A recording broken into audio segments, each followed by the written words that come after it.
ተከበረው ምክር ቤት ያለው ፍርሃትና ጭንቀት እኛም ጋር መኖሩንና on a weekly basis እኔ የምመራው ኮሚቴ አለ ከፈተናዎች ጋር ከዚህ ከ12ኛ ክፍል ጋር በተያያዘ እያንዳንዱ የምንሄድበትን ሙሉ ለሙሉ ለማጠናቀቅ መሄድ ያለብን የሚሰሩት ስራዎች ምንድናቸው ብለን በዝርዝር አውጥተን ታይም አስቀምጠን መቼ ማለቅ አለበት ማን ነው ሪስፖንሲቢሊቲ ብለን ቀደም እሸቱ እንዳለው at the national level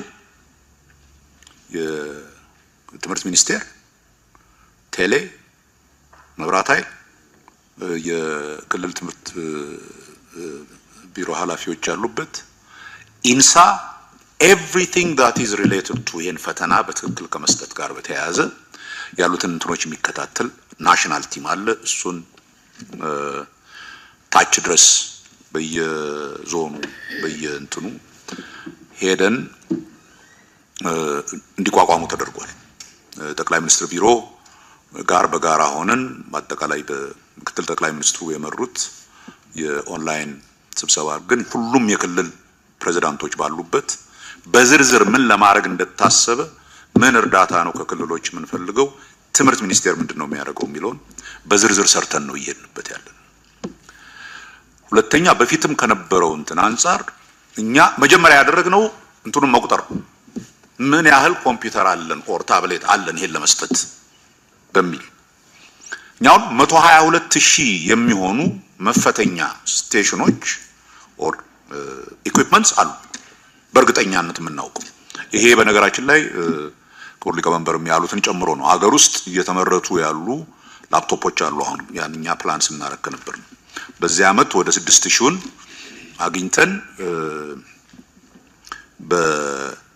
ያስፈልጋሉ በሚባሉባቸው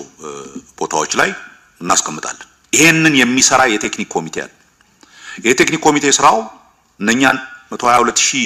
ኮምፒውተሮች ያሉበትን ቦታዎች በሙሉ አይቶ ምን ያህሉ ኦሬዲ መብራትና ኢንተርኔት ኮኔክሽን አለው ችግር የሌለበት ምን ያህሉ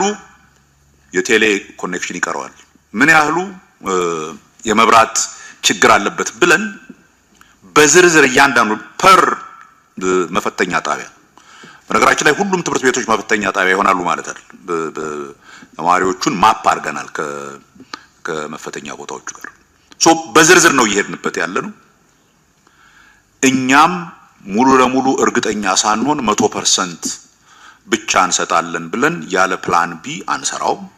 በተወሰነ ደረጃ ፕላን ቢ